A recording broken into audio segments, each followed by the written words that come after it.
Buenos días, hermanos. Vamos a comenzar nuestro estudio de esta mañana. Vamos a continuar con nuestro estudio. Vamos a darle inicio ahora al capítulo 9 de Apocalipsis y vamos a empezar la lectura.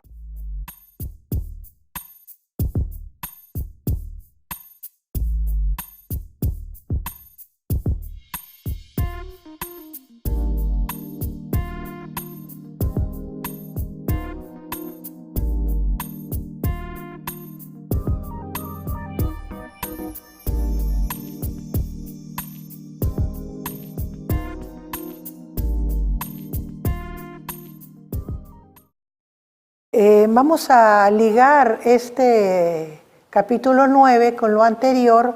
Vamos a recordar que estamos en el momento en que el séptimo sello se abrió y empieza a presentarse el ciclo de las trompetas, de las 7 trompetas. Y ya habíamos visto 4 ángeles con sus trompetas que habían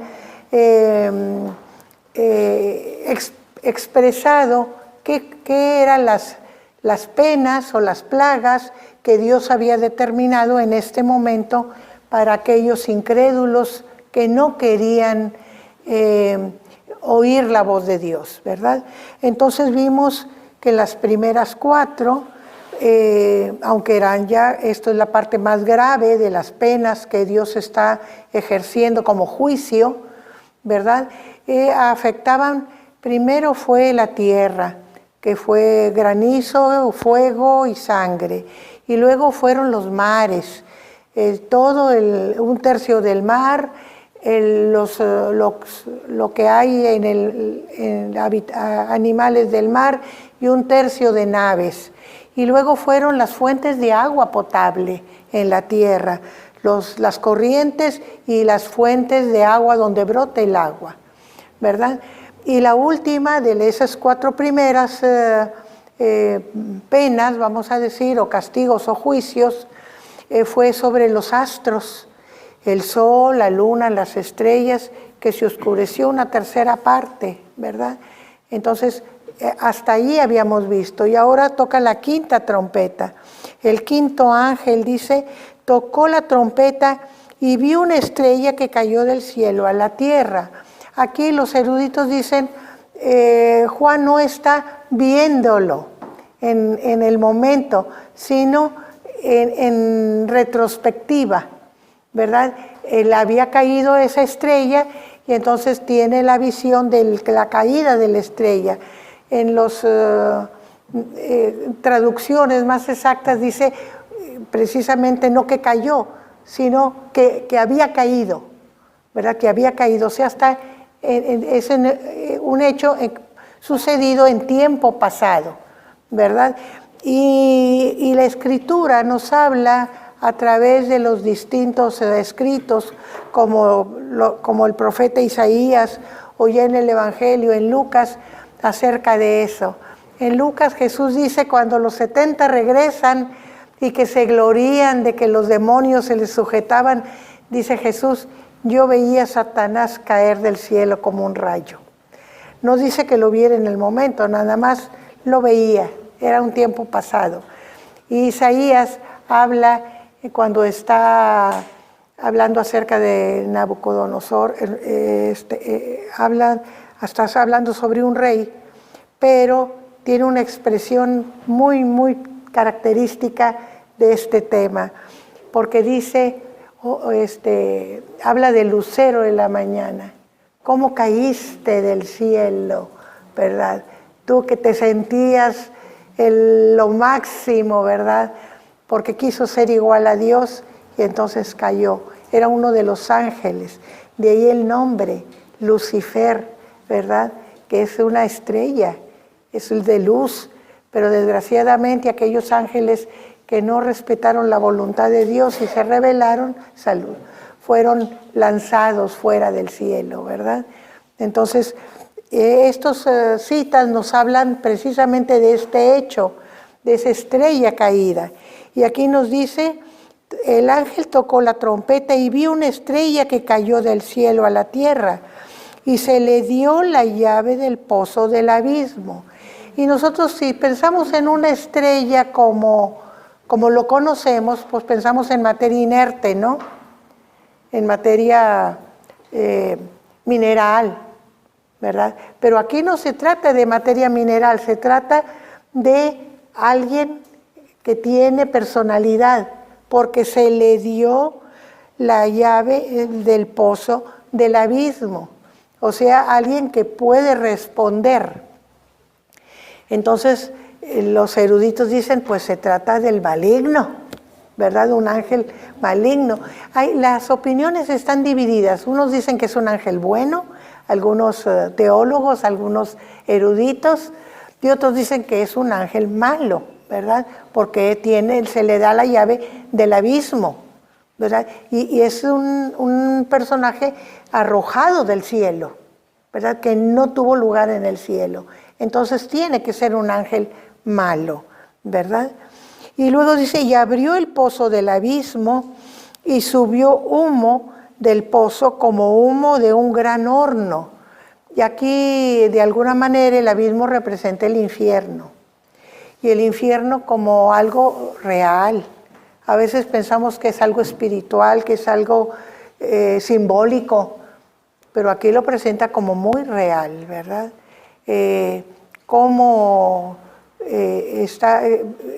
Dios ha protegido al mundo de este abismo sellándolo, pero en este momento de los tiempos finales, recordemos que cuando es ya el séptimo sello y las trompetas, es lo máximo del juicio de Dios.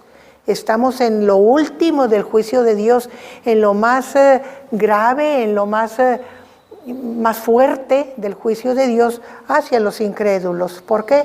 Porque Dios está limpiando de maldad ese mundo creado, ¿verdad? Que Él creó para beneficio de la humanidad, pero todos aquellos que no respondieron a Dios, no puede permanecer la maldad. Recordemos cuando Dios limpia la primera vez, ¿se acuerdan?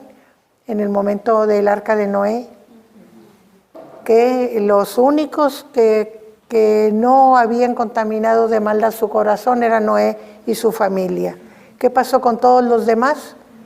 Fueron destruidos, ¿verdad? ¿Por qué? Porque a Dios le lastimaba ver tanta maldad cuando Él había creado al hombre para que cuidara y la tierra y la conservara y le hiciera producir para que fuera un paraíso, ¿verdad? Pero cuando se multiplicó tanto la maldad, fue raída esa humanidad y creada una nueva en Noé. Y ahora nosotros vemos cómo Dios desea un cielo nuevo y una tierra nueva en donde Jesucristo va a ser rey. Pero ahí no puede haber maldad, porque es el reino celestial, ¿verdad? Entonces y hemos visto cómo la misericordia de Dios se manifiesta en esos periodos en que Él da oportunidad de que se conviertan, de que se transformen, a pesar de que el Espíritu Santo ya no está en la tierra, ¿verdad? Sin embargo, les da oportunidad de volverse. Pero vemos con tristeza que cada vez la gente cierra su corazón hacia las oportunidades que Dios les da. Y aquí estamos viendo que estas tres, recuerden que después de las 4 primeras trompetas hubo como un paréntesis de los ayes, ay de los habitantes de la tierra cuando vengan las 3 últimas trompetas, porque esto iba a ser muy grave. Y ya estamos viendo cómo la gravedad, cómo se acentúa al abrir la puerta del pozo del abismo, ¿verdad? Entonces sigue diciendo que subió humo del pozo como humo de un gran horno, o sea que ahí estaba el fuego, el calor en toda su potencia. Y entonces sube humo y se oscureció el sol y el aire por el humo del pozo.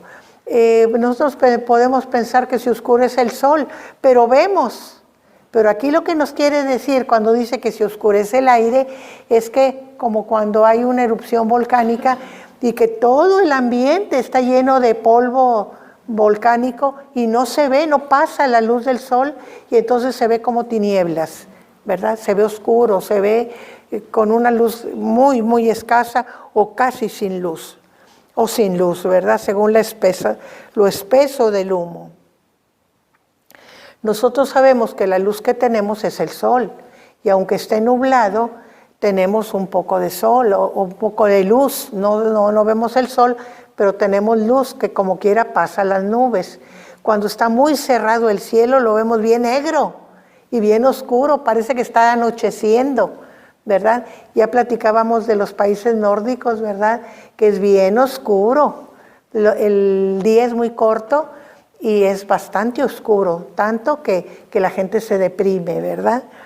Entonces así se estaba en este caso, ¿verdad? Se oscureció, no nada más no se veía el sol, sino el aire por el humo se oscureció. Y luego dice, y del humo salieron langostas sobre la tierra, y se les dio poder. Fíjense, aquí vemos cómo no tienen poder en sí mismas las langostas, sino se les da poder. Se les dio poder como tienen poder los escorpiones de la tierra. Y aquí nosotros vemos una diferencia con las langostas normales, porque las langostas normales, ¿qué hacen? Comen la naturaleza, comen verde, la hierba, los arbustos, los árboles, dejan pelón todos y acaban todo, ¿verdad? Entonces, pero estas langostas no. Estas langostas se les dio poder, no como las langostas de la tierra, sino como los escorpiones de la tierra. O sea, un poder maligno, venenoso, ¿verdad? Y vamos a seguir con la lectura para ver qué sucede con ellas.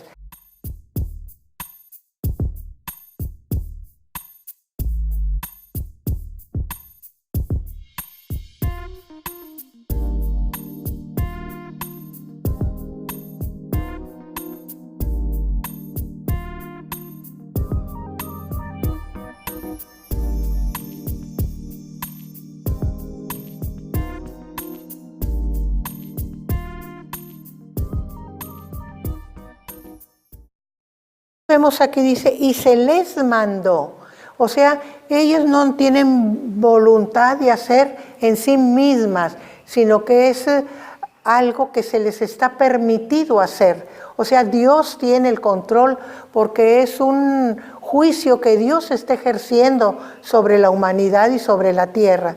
Entonces no es lo que ellos quieran o puedan hacer, sino lo que Dios les da que hagan.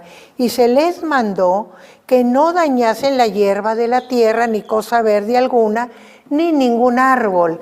Aquí nosotros nos damos cuenta que estas langostas no son langostas normales. Y aunque quisieran usar lo que es de langosta, no se les permite. O sea, lo que es lo verde, la naturaleza, nada van a dañar. Ni la hierba, ni los arbustos, ni los árboles. Nada. Van a respetarlo. Y dice, sino solamente iban a dañar a los hombres. O sea, este juicio viene sobre la humanidad impía, sobre los hombres.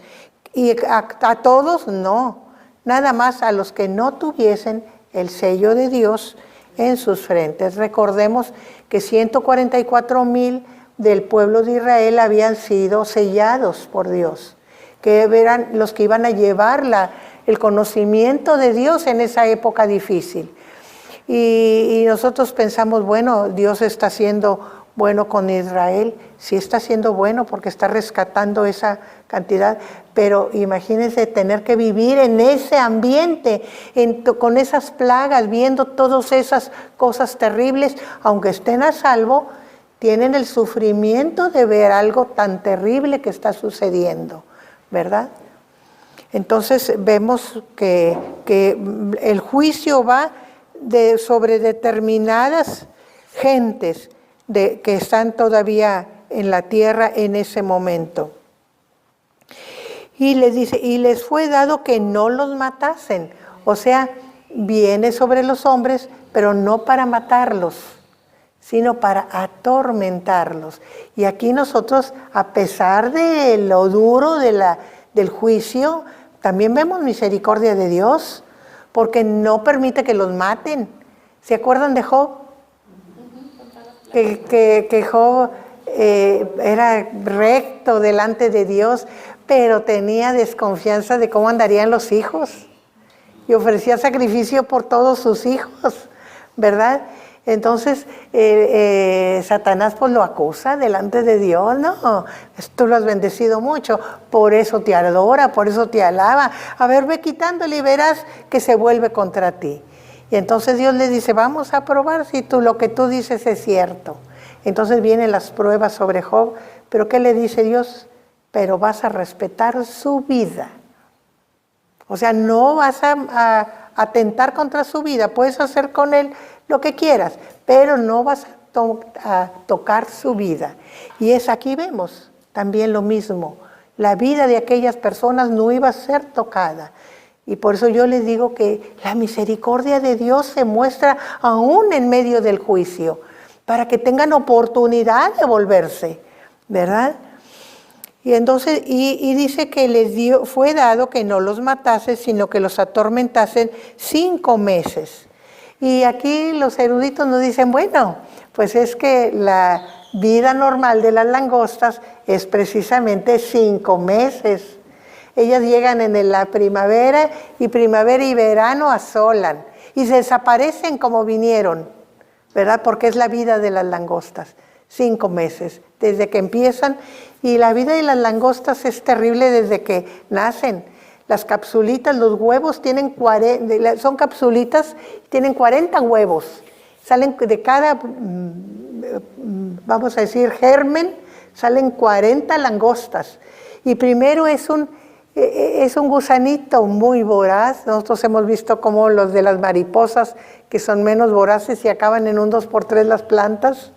Pero estos son muy voraces y luego cambia el gusanito y luego tiene 3 cambios hasta que se convierte en langosta adulta. Y cada vez es más voraz, aquel pequeñito animalito es más voraz hasta que se convierte en langosta. Nosotros a veces no nos damos la idea de la langosta, pero las langostas son los chapulines. Pero la langosta en sí es una variedad del chapulín. Es más grande, más dura, ¿verdad? Y nosotros los vemos uno que otro, ¿verdad? Ahí por ahí brincando. Pero la langosta, cuando llega la plaga, son millones, no millares, millones. Y asola ciertas regiones, tienen preferencia. En Asia Menor, Arabia, Palestina, un poco hacia el norte y hacia el Mediterráneo, y la plaga pasa el mar y llega hasta las Canarias. En España no se ve porque la temperatura y el clima no es el adecuado para ellas, pero en las Islas Canarias azota las Islas Canarias. Y acá en América es muy común en los valles planos que tiene Estados Unidos, cuando se viene la plaga de las langostas, y los que han tenido la experiencia de vivirla, los alerta el zumbido cuando vienen, que es una cosa terrible, y la nube, es una nube que va tapando el sol. Cuando se va acercando, se oscurece el sol. Así de denso y así de terrible es la plaga de las langostas.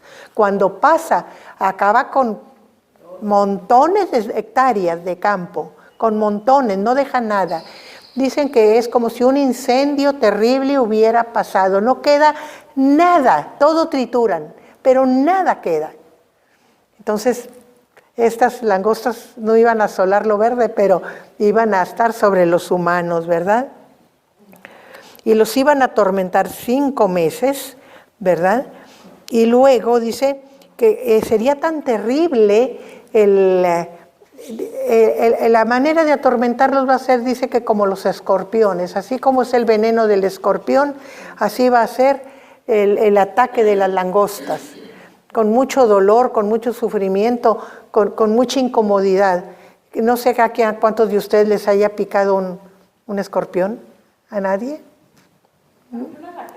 Son los alacranes y no son generalmente mortales. Aquí en México los únicos mortales son los de Durango. Cuidado con que te pique un alacrán de Durango, ¿verdad? Porque ese sí es mortal. pero los demás no. ¿Qué pasa? Se duerme la lengua, es lo primero, ¿verdad? Ataca la inervación, es un veneno neurotóxico que ataca las terminaciones nerviosas de la lengua y no puedes hablar, no puedes, tienes paralizada la lengua. Sí, entonces eso es imagínense no poder expresarte, no poder decir cómo te sientes.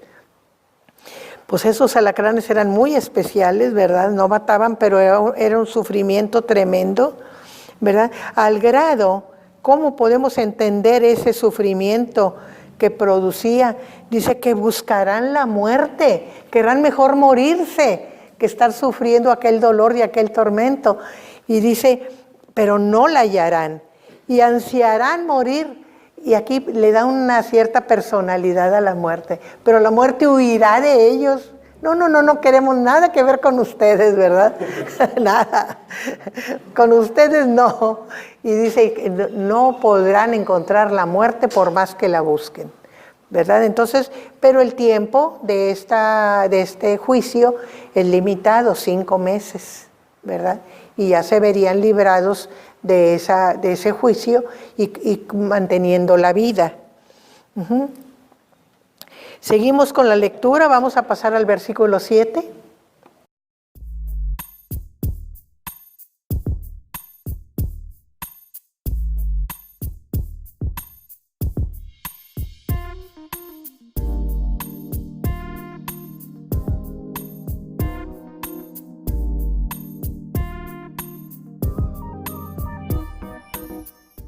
El aspecto eran unos seres que inimaginables, quizá en la mente más retorcida no nos representaríamos o no se nos ocurriría esta presencia de esas langostas, porque el tamaño, como caballos, la fuerza que tiene el caballo, la velocidad, son cosas importantes aquí, ¿verdad? Y también dice que caballos no cualquiera, sino preparados para la guerra. O sea, con todo, ¿verdad? Todo listo para resistir y para vencer. Siempre el caballo en la escritura es signo de juicio, ¿verdad? Ya vimos cómo los primeros al principio del Apocalipsis, aquellos 4 primeros caballos que trajeron la guerra, el hambre, la peste y la muerte, ¿verdad? Cómo representaban juicios. Y así siempre representan juicios. Para nosotros el caballo es uno de los animales más bellos de la naturaleza. Pero aquí, recuerden que en la cultura judía, el caballo era un animal prácticamente no desconocido, sino no usado. El animal de carga usado en Israel era el asno, ¿verdad? Los reyes eran montados en asno y llevados a coronar en un asno. Así fue llevado David, ¿verdad? Era el animal por excelencia. Y lo entendemos, es un país montañoso difícil. No es fácil el terreno de lo que es Canaán, ¿verdad? Y no quiero usar Judea porque hablaría de una parte, ni Palestina porque no es la palabra de la Escritura, ¿verdad? Es Canaán. Entonces toda esa tierra es muy montañosa y muy difícil, ¿verdad? La población la andaba a pie. Nosotros sabemos que Jesús fue y vino por todos lados a pie hasta la entrada triunfal.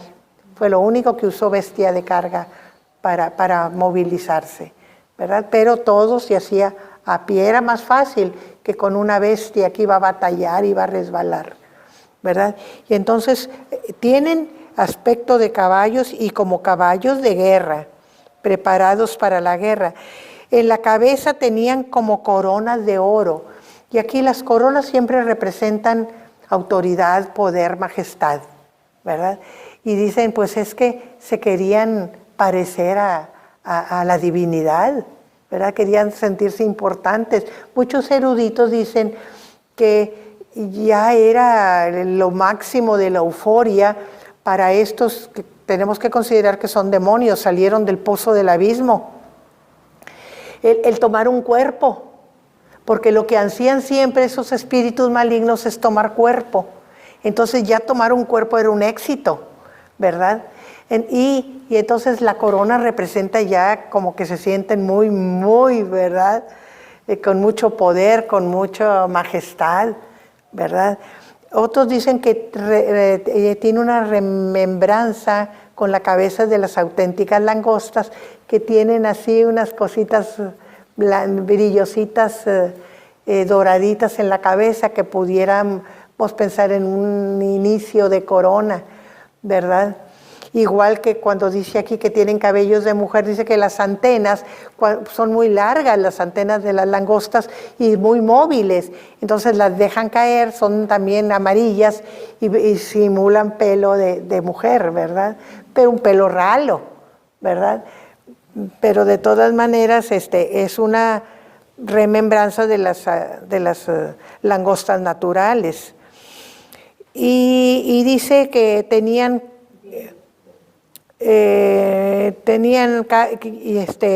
caras como de hombre, ¿verdad? El aspecto. Eran semejantes, preparados para las cabezas, tenían como coronas, sus caras eran como caras humanas. Y es que esto nos da la idea de que no eran criaturas irracionales.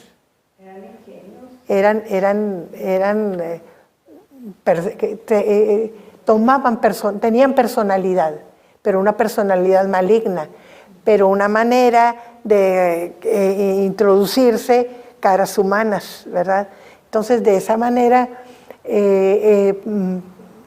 convivían de alguna manera con la humanidad, con aquellas caras que tenían.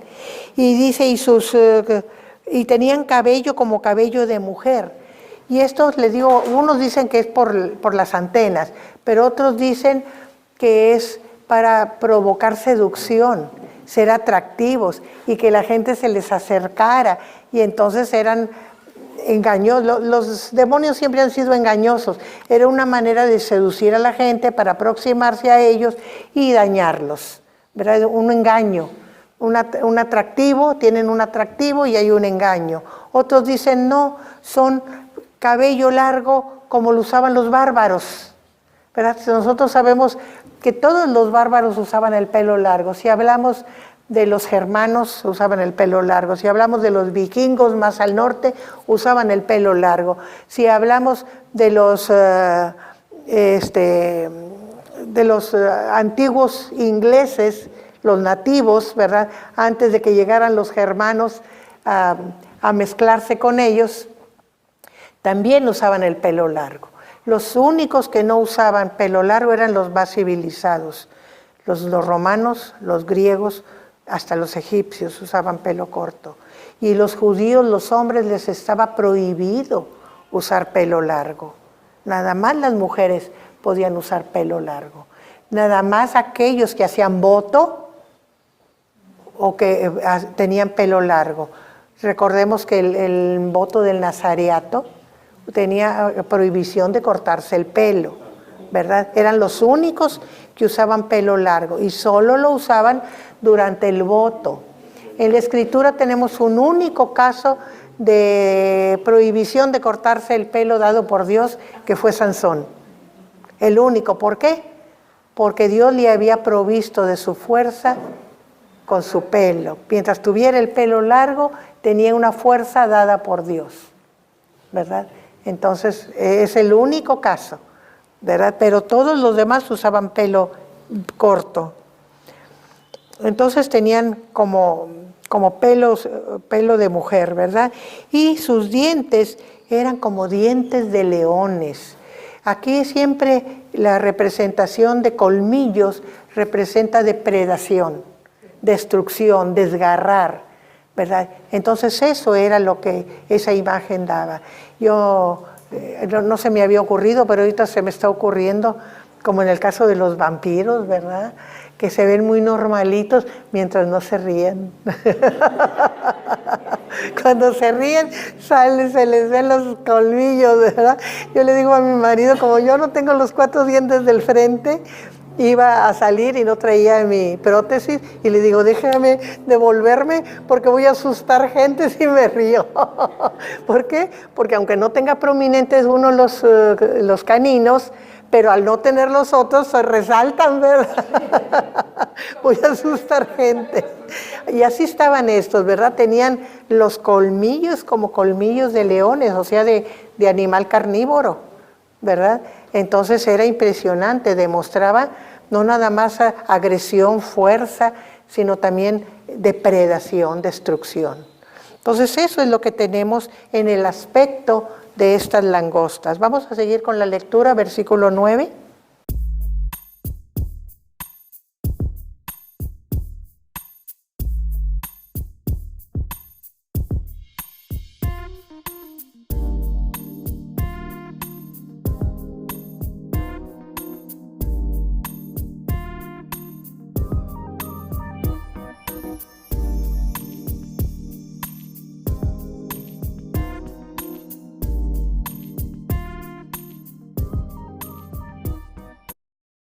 Entonces nosotros seguimos con la descripción, ¿verdad? Ya vimos su cara, su cabeza, pero ahora nos habla del cuerpo. Tenían corazas como de hierro.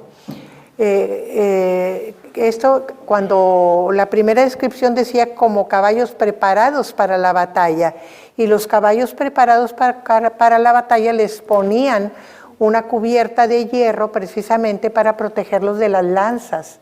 Sabemos que la manera más fácil en el combate era herir al caballo, tumbar al jinete, y entonces de esa manera era vulnerable con más facilidad el jinete. Entonces los protegían. Los que eran menos, que tenían menos avanzada la ciencia de la guerra, usaban petos muy espesos de tela para proteger los caballos, ¿verdad? Pero los que eran guerreros en la Edad Media ya, y en aquella época los pueblos que ya manejaban el hierro, como los escitas, usaban corazas de hierro para los caballos. Los romanos ya las usaban, ¿verdad? Entonces era común para Juan esa vista. Y dice, y el ruido de sus alas era como el estruendo de muchos carros de caballos corriendo a la batalla. O sea, como se oye así un tropel, el ruido de moviéndose. Sabemos que los carros son mucho más ruidosos. Ahorita nosotros podemos constatar el ruido de una carretera o de una calle muy transitada, cómo hacen ruido los carros y traen ruedas de hule. Cuando eran ruedas de fierro, tanto los carros como las carretas, era un ruidazo. ¿Por qué? Porque es distinto el ruido. Golpean con una piedrita o algo más grande que golpeen, es un ruido tremendo. Imagínense como muchos carros corriendo, o sea, con mucha velocidad y cantidad de carros corriendo hacia la batalla. Así era el ruido que hacían. Quiere decir que sus alas eran, si las normales hacen mucho estruendo, las langostas normales, que se oye desde lejos el zumbido que hacen, imagínense estas, con más dura, con algo parecido al hierro, sus corazas, sus alas. Entonces era un ruido tremendo, ¿verdad? Y luego dice, también nos habla de la protección que tenían. Eso quiere decir que no era fácil que las dañaran, que iba a ser muy difícil, no se iban a poder defender de ellas matándolas, por ejemplo, porque estaban muy bien protegidas. Y si tenían colas como los escorpiones, en lugar de terminar la cola de un insecto, tenían como el escorpión, ¿verdad? Cola, y tenían poder para dañar a los hombres durante 5 meses. Luego nos dice que con las colas dañaban, ¿verdad? Que con las colas, como los escorpiones, ¿verdad? Que pican tienen un aguijón en la cola y con eso inyectan el veneno. Y aparte de esto nos dice que tenían un rey. La Escritura nos dice en un pasaje que mira las langostas que no tienen rey, pero que bien se organizan, ¿verdad? Para acabar con todo. Pero estas sí tenían rey. Otra diferencia con las normales. Tienen rey sobre ellos, al ángel del abismo. Y este ángel tiene un nombre, ¿verdad? Y dice, cuyo nombre en hebreo es Abadón y en griego Apolión. Y aquí nosotros nos podemos preguntar, bueno, ¿y por qué darnos el nombre y además en los dos idiomas? Y los eruditos dicen que porque tenían como destino dañar tanto a judíos como a gentiles. Entonces, los judíos sabían el nombre y los gentiles también, ¿verdad? O sea, que estaban conscientes de que venía contra ambos pueblos. Ya sabemos que en el tiempo de Jesucristo y del Nuevo Testamento, el tiempo de la era apostólica, todavía judíos y gentiles no tenían buenas relaciones, no se llevaban bien, ¿verdad? Pero el castigo venía sobre los incrédulos de ambos pueblos, porque habían tenido la oportunidad de recibir el Evangelio y no lo habían aprovechado. Ahora recordemos que esto es los últimos tiempos, entonces viene que esto nos dice sobre toda la humanidad que habita la tierra, sean judíos o sea de los pueblos gentiles como somos nosotros, ¿verdad? ¿Cuáles son los pueblos gentiles? Pues los no judíos, ¿verdad? Todos los demás pueblos, los no judíos son pueblos gentiles, ¿verdad? Ahora usamos como el idioma es vivo y va cambiando la significación según el uso. Ahora tenemos gentil como alguien muy bien educado, muy correcto, muy atento. Es muy gentil, decimos, ¿verdad? Ya tiene otro significado la palabra gentil en nuestra época, ¿verdad? Eso es para eso de que nos haga ruido la palabrita. Y la palabra, tanto el nombre en hebreo como en griego, significa devastador, ¿verdad? O destructor. Es la traducción de ambas palabras, significa lo mismo. O sea, es la misma palabra en hebreo, en griego y al español como destructor, ¿verdad? ¿Qué sería el demonio? Bueno, es un demonio, ¿verdad? Pero es un nombre especial que tiene por la función. Las langostas son destructoras, entonces por eso le viene el nombre. Va a destruir la integridad humana. Y fíjense que aquí no está destruyendo, no está matando, pero está destruyendo la seguridad y está destruyendo la mente. ¿Por qué? Porque desean la muerte, no quieren saber nada de la vida ya. Entonces la mente ya está afectada, ¿verdad? Entonces por eso el destructor. Te destruye tu integridad, lo que eres como persona, ¿verdad? Seguimos con la lectura, a ver si... Sí, hermano, diga. ¿Deja decir algunas herejías? Sí, cómo no.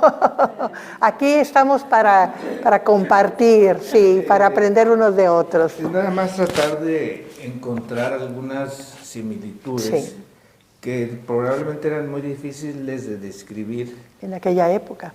en aquella Sí. época. Actualmente se espera que en cualquier momento pueda caer un asteroide, ¿sí? Este podría ser un gran cráter, ¿sí? Y causar mucha destrucción. Mucha destrucción, sí. Por otro lado, estas langostas del tamaño de un caballo a veces se asemejan a aviones. Aviones, sí. Y a las cohetes, colas de escorpión a bombas. parecieran la cola de un avión. Sí. Y el ruido de muchas alas asemeja los motores de los aviones, ¿no? Entonces, es muy difícil entender qué es lo que había en la mente de Dios, sí. ¿sí? O lo que Dios quiso revelar. Y cómo podría el autor del Apocalipsis describir en términos de lo que él conocía. Sí, claro. Sí. Sí. Con lo que tienes a la vista es con lo que explicas. Sí. Él no iba a usar nunca la palabra avión. No. Sí. Yo no quiero decir que van a hacer las cosas así como yo digo, sí, o como sugiero, sí. Pero nada más quiero destacar ciertas semejanzas en ciertas cosas. Por ejemplo, los aviones tienen este tipo de corazas de hierro. ¿Sí? Los cabellos se pueden asemejar a veces a las caudas que van dejando los aviones. Los mismos aviones, sí. ¿no? Sabemos que en todo esto, sea de una forma o de otra forma, pues está la mano de Dios y la voluntad de Dios.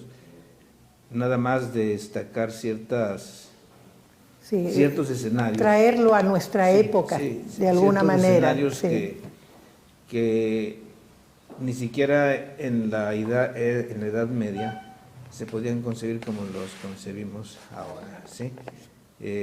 Perdón por la... sí, muchas gracias. Yo no he estado haciendo la comparación todavía con nuestra época, pero hay un erudito que es físico nuclear, que tiene un libro comparando lo que es una guerra nuclear con el apocalipsis.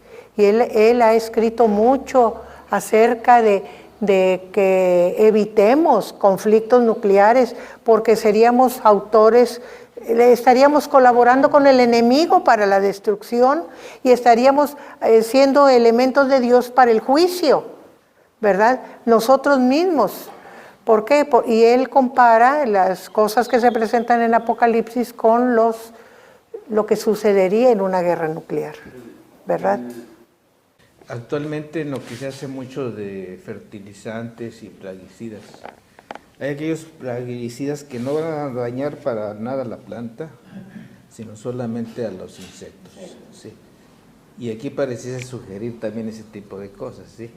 No va a dañar las cosas, sí, nada más los humanos es lo que nos va a dañar. Miren, las bombas que ha diseñado el hombre han ido evolucionando. Y primero, pues lo primero de bombas fueron con dinamita, ¿verdad?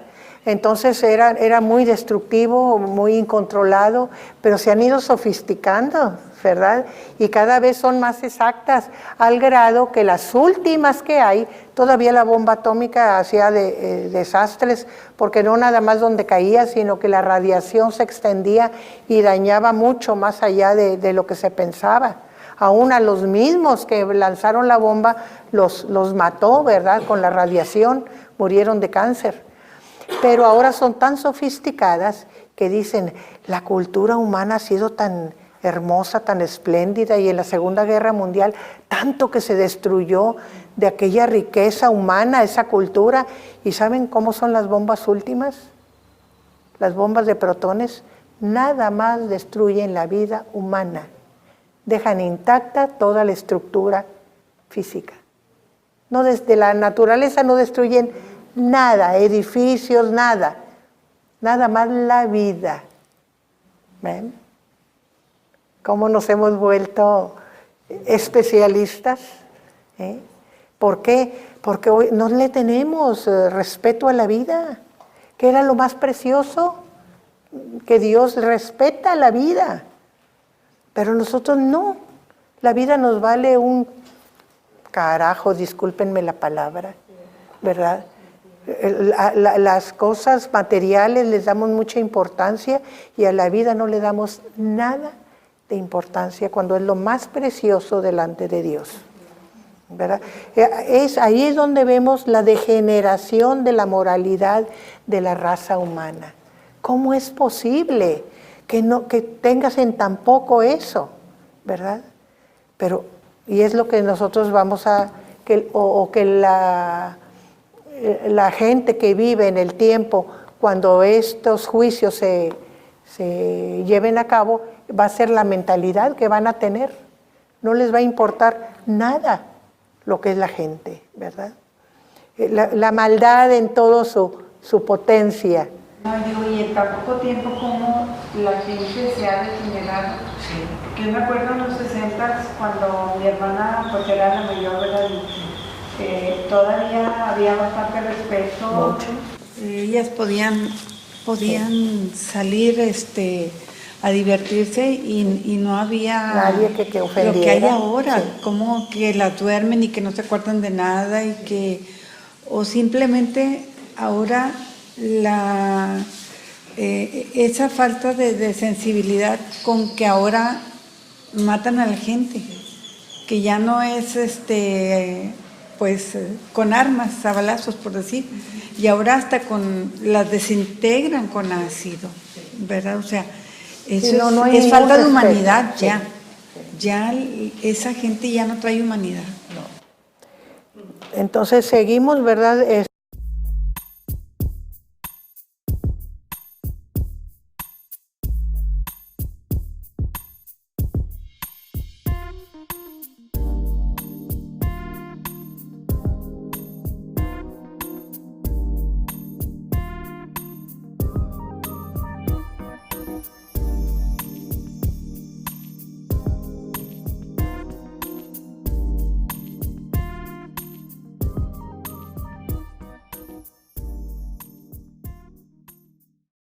Aquí nosotros vemos ya el sexto ángel que va a tocar la sexta trompeta, ¿verdad?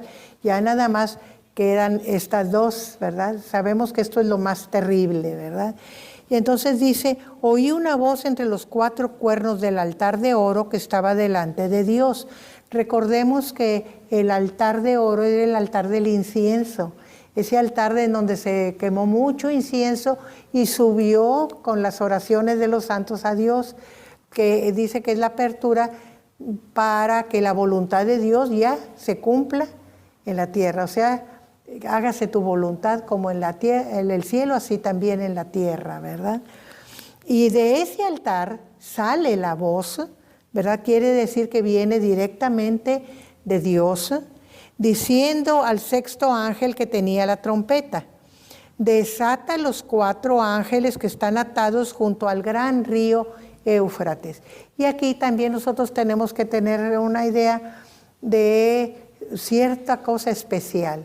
El gran río Éufrates es vamos a decir, el límite norte en una noción muy amplia de cuando Dios da la tierra a Israel, de lo que era la tierra para Israel. El límite norte es, porque el río Éufrates es un río muy curioso.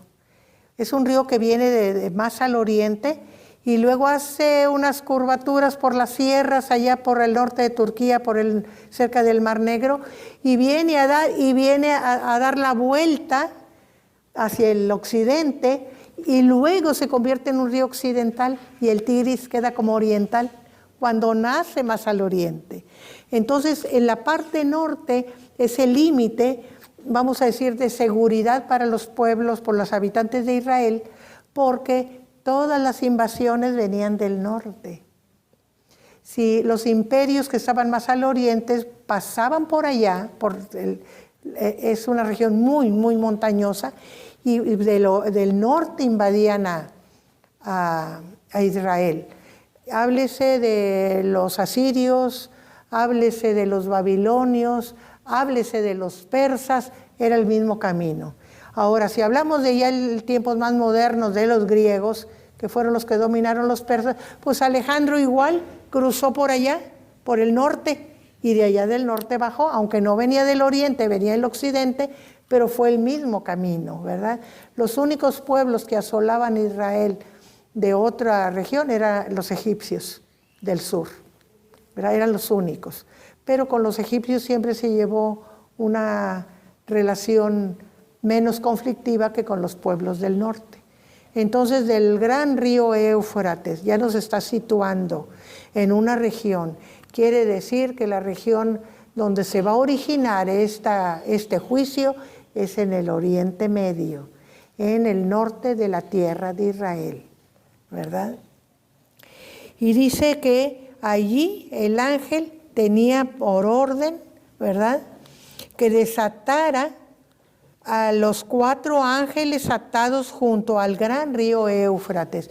Y estos ángeles, pues no pueden ser ángeles buenos, porque están atados, ¿verdad? Quiere decir que son tan agresivos, tan peligrosos, tan dañinos, que Dios los mantuvo atados todo el tiempo hasta el momento del juicio. Ese juicio que él iba a ejercer con esta trompeta, ¿verdad?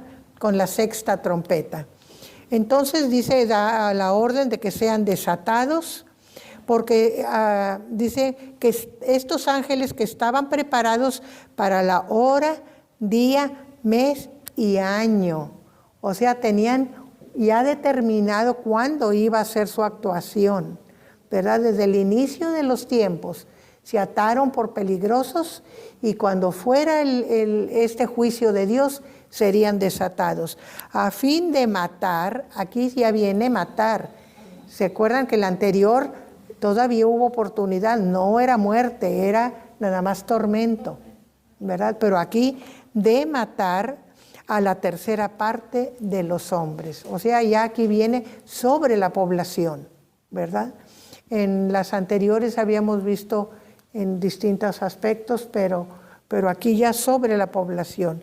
Y el número de los ejércitos de los jinetes era 200 millones. A nosotros 200 millones nos parece un mundo de gente. Nosotros estamos sobrepoblados y tenemos ¿qué ahorita? 110, 100 por ahí. Por ahí andamos 100 pasaditos, quizá andemos ya cerca de los 120, como todos los habitantes de México. Claro, en Estados Unidos, que tiene más territorio, tiene más población. Y China que dije que tuvieron que prohibir la reproducción, ¿verdad? Que nomás un hijo, primero dos, un hijo nomás. Que 1.300 tiene China. 1.300, imagínense, millones.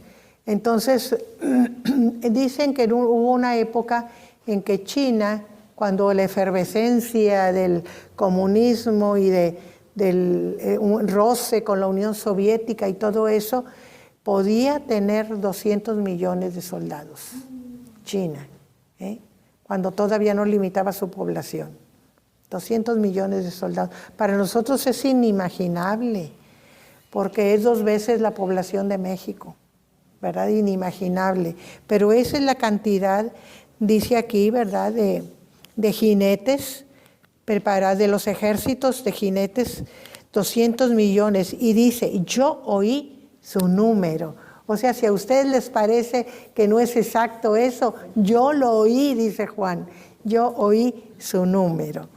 Bueno, quiere decir que es mucha población la que va a ejercer ese juicio de destruir la tercera parte de la población mundial. Vamos a seguir con la lectura, versículo 17.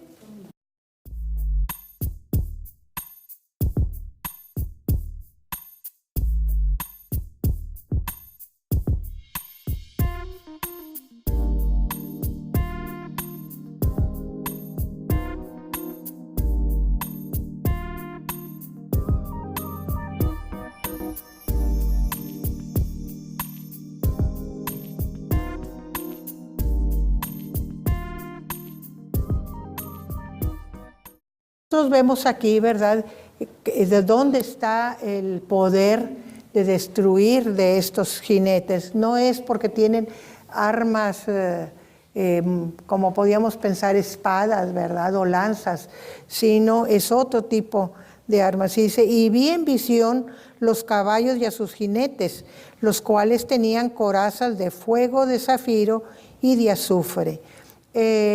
Para los eruditos, dice que la coraza reflejaba, dice que de la boca de los caballos salía fuego, humo y azufre, que esto era lo mortal.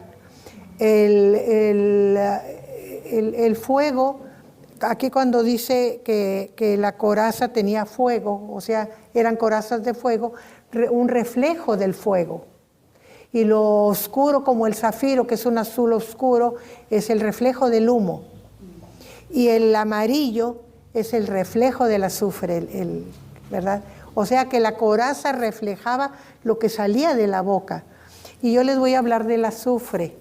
El azufre es un mineral que tiene la particularidad de quemarse, pero en lugar de transformarse en ceniza, en destruirse, se volatiliza, se convierte en humo. Y ese humo sufre un proceso físico-químico que se llama sublimación. se calienta, se vaporiza, se enfría y se solidariza otra vez y cae como polvo. Y cae otra vez como azufre, como era primero. Y vuelve a caer y vuelve a arder. Y vuelve a sublimarse y vuelve a caer y vuelve a arder. Por eso los judíos lo usaban en los basureros. El Gehenna que llamaban los judíos, donde eran todos los desperdicios.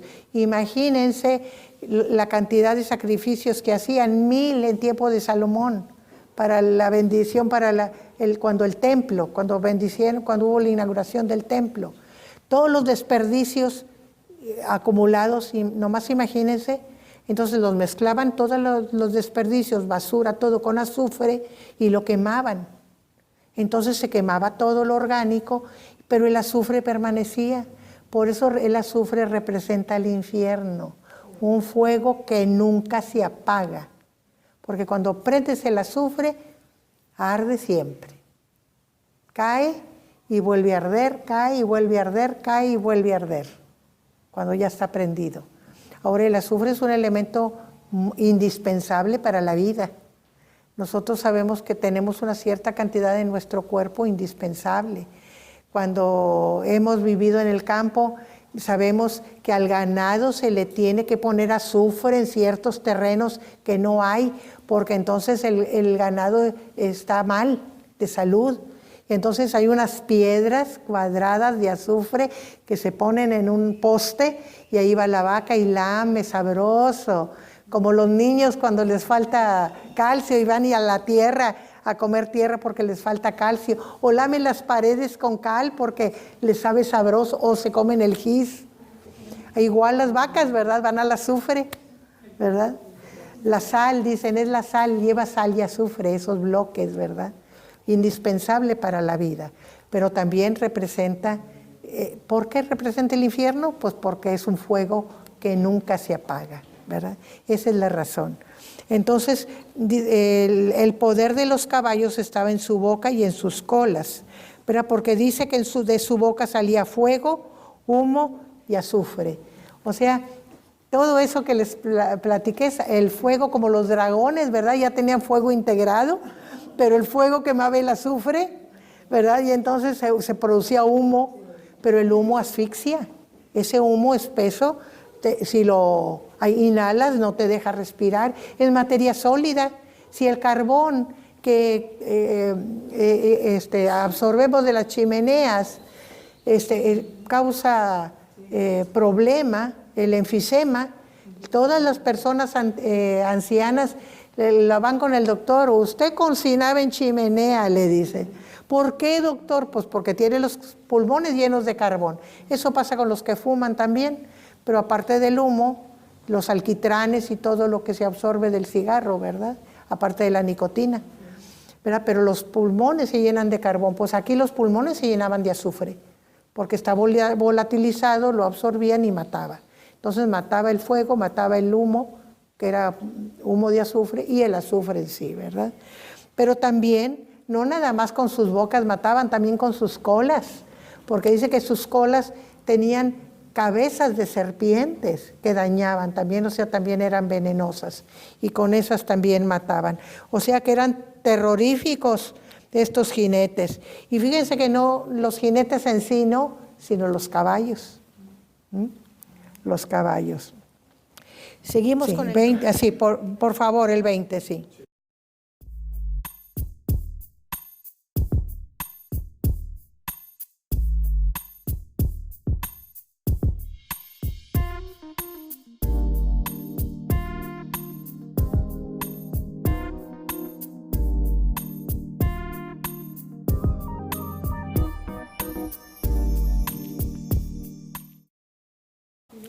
Nosotros vemos aquí, ¿verdad?, que a pesar de lo terrible de estos juicios, de estas plagas, la gente no reaccionaba, no respondía, no se arrepentía, ¿verdad? Entonces vemos que el corazón realmente estaba muy endurecido y estaban muy clavados, muy puestos en sus ideas, porque dice que no dejaban de adorar a los demonios. Nosotros ahorita en la actualidad, que todavía estamos en la época de la gracia, nos extrañamos. ¿Cómo puede ser que haya gente que adoren a la muerte? ¿Cómo es posible? ¿Verdad? Es una cosa inconcebible, pero ¿cómo está la mente para que puedan tener esas ideas? Todavía la adoración de ídolos y de imágenes de oro, de plata, de bronce, de madera, de piedra, tiene una teología equivocada detrás, ¿verdad? Y piensan que están adorando cosas del cielo, ¿verdad? Con representación material. Los eruditos dicen que el problema de los ídolos es que los demonios se esconden detrás de los ídolos. Ese es el problema, ¿verdad? Pero que la gente común, la gente sin una preparación, sin una educación, sin un conocimiento de la palabra de Dios, no tiene posibilidades de conocer, de descubrir. Por eso es tan importante llevar la palabra, ¿verdad? Para que la gente conozca la palabra de Dios y sepa a qué se está exponiendo, ¿verdad? Pero a mucha de esa gente tiene una fe auténtica, como decía el pastor Vaqueiro, con una teología equivocada, ¿verdad? Entonces su teología es la equivocada y es la que la hace errar.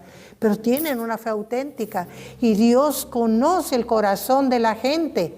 Por eso nosotros no podemos señalar ni juzgar. Recuerden a Pablo. Pablo tenía un corazón de auténtico amor a Dios, pero tenía una teología equivocada.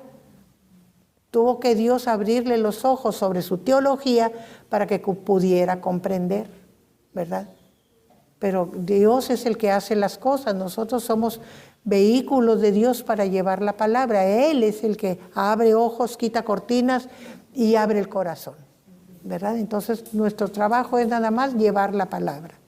Pero nosotros vemos que esta gente con todo eso no se arrepentía. ¿Pero serían gentes o serían demonios ya también? No, son gentes, hermana, pero adoraban demonios. Adoraban demonios, entonces la maldad estaba en ellos, muy, muy, muy adentro de ellos, porque el demonio es maldad, engaño. Y fíjense cómo usa Dios demonios. ¿Por qué usa demonios Dios para hacerlos reaccionar? Para que se den cuenta la obra del demonio, porque el demonio trata mal y paga mal. Porque nosotros, vamos a poner un ejemplo de la vida cotidiana, vamos a un trabajo y tenemos un jefe que es lo peor, pero nos paga bien. Entonces, porque nos paga bien, nos aguantamos el maltrato, ¿verdad? Pero el diablo nos maltrata y nos paga mal. Promete mucho, pero como es el engañador, paga mal. Y sin embargo, ellos se están viendo, Dios les está poniendo cómo los engaña el demonio y cómo les paga mal. Y ni así reaccionan y se arrepienten. La maldad está demasiado adentro de ellos. Por eso dice, ¿verdad? Y no se arrepintieron, ¿verdad? Y marca los pecados que más daño hacen al prójimo. No se arrepintieron de sus homicidios, ni de sus hechicerías, ni de su fornicación, ni de sus hurtos. Aquí nosotros vemos que son de las que más daño hacen al prójimo, ¿verdad? No menciona a todos, menciona los más graves, ¿verdad? Entonces ahí estamos viendo cómo Dios nos está marcando aquí en la Escritura el carácter de esas personas, ¿verdad? Cómo estaban todas aquellas cosas en su corazón como para que en su mente no pudiera reaccionar y pudieran buscar a Dios, arrepentirse, ¿verdad? Y buscar a Dios. Estamos sobre el tiempo, ya que nos pasamos un poquito, 5 minutos, discúlpenme, no me debo de pasar del tiempo. Pero que terminamos este capítulo que es importante. Bueno, muchas gracias.